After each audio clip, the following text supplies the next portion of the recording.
नमस्कार दोस्तों, स्वागत है आज की नई वीडियो में। आज हम देखेंगे भारत की प्रमुख नदियाँ तथा उनका उद्गम स्थल।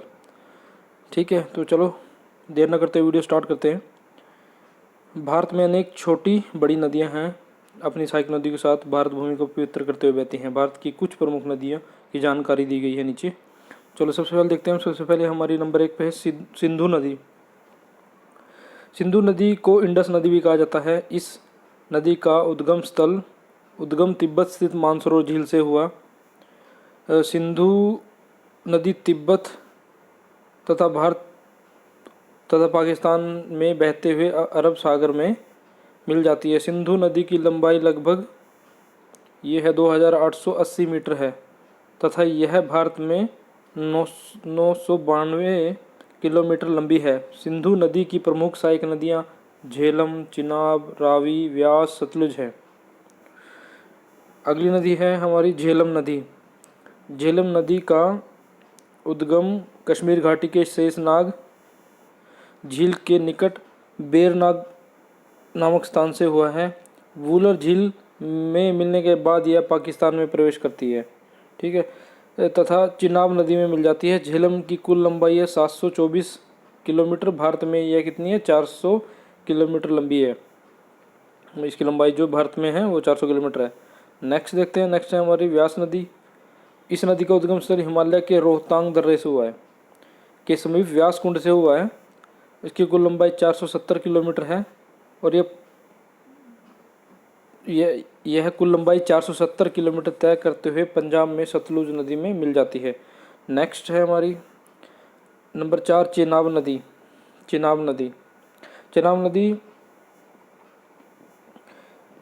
नदी हिमाचल प्रदेश के लाहौल के बारालाचा दर्रे से निकलती है। यह पीर पंजाल के समानांतर बहते हुए किश्तवाड़ के निकट पीर पंजाल में गहरा गाज बनाती है। भारत में चिनाब की लंबाई कितनी है? 1180 किलोमीटर है। यह पाकिस्तान में जाकर सतलुज नदी में मिल जाती है। अगली नेक्स्ट देखते हैं। नेक्स्ट है हमारी रावी नदी। रावी नदी हिमाचल प्रदेश के रोहतांग दर्रे से निकलती है एवं पाकिस्तान के मुल्तान के समीप चिनाब नदी में मिल जाती है। इस नदी की लंबाई कितनी है? 720 किलोमीटर। नेक्स्ट देखते हैं। अगली नदी है हमारी सतलज नदी। सतलज नदी का उद्गम तिब्बत स्थित मानसरोवर झील के निकट राक्षस ताल से हुआ है। यह नदी अपने उद्गम स्थल से 1500 किलोमीटर दूरी तय करके पाकिस्तान में चिनाब में मिल जाती है। भारत में सतलुज की लंबाई कितनी है? 1050 किलोमीटर है। प्रसिद्ध भाखड़ा नंगल बांध सतलज नदी पर ही बनाया गया है। नंबर 7 है हमारी नदी गंगा नदी। गंगा नदी का उद्गम उत्तराखंड के गोमुख उत्तराखंड के कहाँ हुआ है इसका? उत्तराखंड के गोमुख हिमनद के निकट गंगोत्री ग्लेशियर में हुआ है। वास्तव में अलकनंदा तथा भागीरथी के देवप्रयाग में मिलने पर यह गंगा कहलाती है। ठीक है, इलाहाबाद के निकट गंगा से यमुना मिलती है जिसे संगम या प्रयाग कहा जाता है। गंगा नदी दक्षिण पूर्व की ओर बहते हुए बांग्लादेश में प्रवेश करती है जहाँ इसे पद्मा कहा जाता है। बांग्लादेश में समुद्र में मिलने से पहले ब्रह्मपुत्र नदी से मिलती है। इसका नाम मेघना है। गंगा नदी की कुल लंबाई 2525 किलोमीटर है तथा भारत में इसकी लंबाई है 2510। गंगा नदी पश्चिम बंगाल में विश्व प्रसिद्ध सुंदरवन का डेल्टा का निर्माण करती है। गंगा नदी की प्रमुख सहायक नदी यमुना, सोन, रामगंगा, गागर, कोसी, गंडक इत्यादि हैं। तो अगली देखते हैं हम। नेक्स्ट है हमारी यमुना नदी। यमुना नदी गंगा नदी की सहायक नदी है। इस नदी का उद्गम उत्तराखंड के यमुनोत्री नामक ग्लेशियर से हुआ है जो बंदरपूछ पहाड़ी पर स्थित है। यमुना नदी के किनारे दिल्ली, मथुरा, आगरा जैसे बड़े बड़े शहर बसे हुए हैं। यह लगभग 1375 किलोमीटर का सफ़र तय करके इलाहाबाद के निकट प्रयाग में गंगा से मिलती है। यमुना नदी की प्रमुख सहायक नदियों में टोंस, चंबल, बेतवा, केन, काली सिंधु आदि शामिल हैं। यमुना नदी को भारत की सबसे अधिक प्रदूषित नदी माना जाता है। सबसे ज़्यादा पोल्यूटेड रिवर है इंडिया की। चलो जी नेक्स्ट देखते हैं। नेक्स्ट है हमारी 9 नंबर है हमारे चंबल। चंबल नदी मध्य प्रदेश के इंदौर जिले में महू के निकट जानपाव पहाड़ियों से मिलती है। यह नदी मध्य प्रदेश, राजस्थान होते हुए उत्तर प्रदेश के इटावा जिले में यमुना से मिलती है। चंबल की लंबाई लगभग 950 किलोमीटर है। यह नदी बीड़ों या गड्ढों का निर्माण करती है। तो नेक्स्ट देखते हैं। अगली नदी है हमारी घग्गर नदी। इस नदी का उद्गम मापचांगचुंग ग्लेशियर से हुआ है, जो तिब्बत के पठार में स्थित है, और यह नेपाल के मध्य से बहती है। हिमालय तथा शिवालिक श्रेणियों को पार करते यह राशिपानी नामक स्थान पर गहरी संकीर्ण घाटी का निर्माण करती है। घाघरा नदी बिहार में छपारा के पास गंगा नदी से मिलती है। इस नदी की लंबाई लगभग 1200 किलोमीटर है। नेक्स्ट देखते हैं हम। नेक्स्ट है गोमती। गोमती नदी का उद्गम उत्तर प्रदेश के पीलीभीत जिले में हुआ है। उत्तर प्रदेश की राजधानी लखनऊ इसी नदी के किनारे बसा हुआ है। यह गाजीपुर के निकट गंगा में मिलती है। तो नेक्स्ट देखते हैं नेक्स्ट है हमारी गंडक। गंडक नदी है। इस नदी का उद्गम नेपाल तिब्बत के सीमावर्ती पर्वत श्रृंखलाओं से हुआ है। नेपाल में इस नदी को शालिग्रामी नारायणी के नाम से जाना जाता है। कहाँ जाना जाता है? नेपाल में। उत्तर प्रदेश तथा बिहार की सीमा में बहते हुए यह नदी पटना के पास गंगा नदी से मिलती है। गंडक की लंबाई लगभग 425 किलोमीटर है। नेक्स्ट देखते हैं। अगली नदी हमारी कोसी। कोसी नदी का उद्गम प्रारंभिक रूप से 7 धाराओं से हुआ है, जो नेपाल, हिमालय तथा कंचनजंगा पर्वत से निकलती है। इन नदियों में सबसे बड़ी धारा का नाम है अरुण, जो माउंट एवरेस्ट के पास से निकलती है।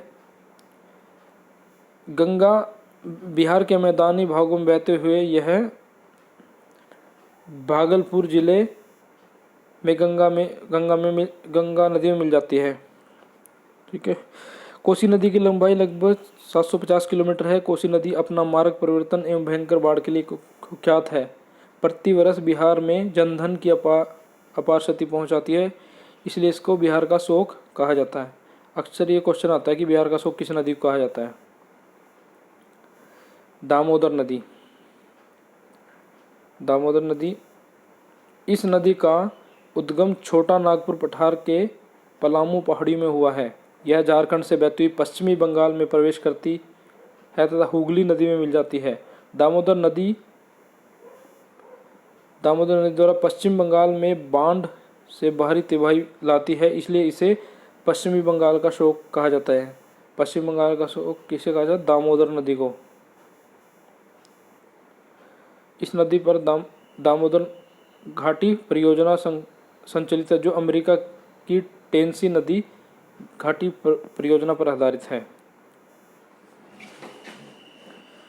तो नेक्स्ट क्वेश्चन देखते हैं। नेक्स्ट नदी है हमारी 15 है बेतवा नदी। बेतवा नदी का उद्गम मध्य प्रदेश में होता है। यह रायसेन जिले में स्थित कुमार गांव के निकट विंध्याचल पर्वत से निकलती है। इस नदी की लंबाई है 475 किलोमीटर। यह उत्तर प्रदेश के हमीरपुर जिले में यमुना से मिल जाती है। इस नदी पर माता टीला एवं राजघाट बांध निर्मित है। नेक्स्ट देखते हैं। अगली नदी हमारी सोन नदी। सोन नदी का उद्गम स्थल मध्य प्रदेश में स्थित अमरकंटक की पहाड़ियों से हुआ है। अमरकंटक की पहाड़ियाँ कहाँ है? मध्य प्रदेश में है। यह मध्य प्रदेश के रीवा एवं सीधी जिलों से बहती हुई उत्तर प्रदेश में प्रवेश करती है। पटना के समीप गंगा नदी में मिल जाती है। सोन नदी की लंबाई लगभग 775 किलोमीटर है। इस नदी पर बाण सागर परियोजना एवं रिहिंद परियोजना है। ये दो परियोजना याद रखना, ये सोन नदी पर है। अगली नदी देखते हैं, अगली हमारी ब्रह्मपुत्र नदी। ब्रह्मपुत्र नदी का उद्गम स्थल तिब्बत के मानसरोवर झील से हुआ है। इस नदी का उद्गम स्थल समुद्र तल से 5150 ऊंचाई पर स्थित है। ब्रह्मपुत्र नदी तिब्बत में सांगनो नामक से जानी जाती है तथा भारत में अरुणाचल प्रदेश में प्रवेश करने के बाद यह दिहांग कहलाती है। अरुणाचल प्रदेश में दिहांग कहलाती है। असम में इसे ब्रह्मपुत्र नाम से जाना जाता है तथा बंगाल में इसे जमुना कहा जाता है। गंगा एवं ब्रह्मपुत्र के संगम के बाद दोनों एक सम्मिलित धारा को मेघना कहा जाता है। जब दोनों गंगा और ये ब्रह्मपुत्र मिल जाती है उसके बाद जो नदी बनती है उसको एक धारा बनती है, उसको कहा जाता है मेघना। ब्रह्मपुत्र की कुल लंबाई 2900 किलोमीटर है तथा भारत में यह 916 किलोमीटर लंबी है।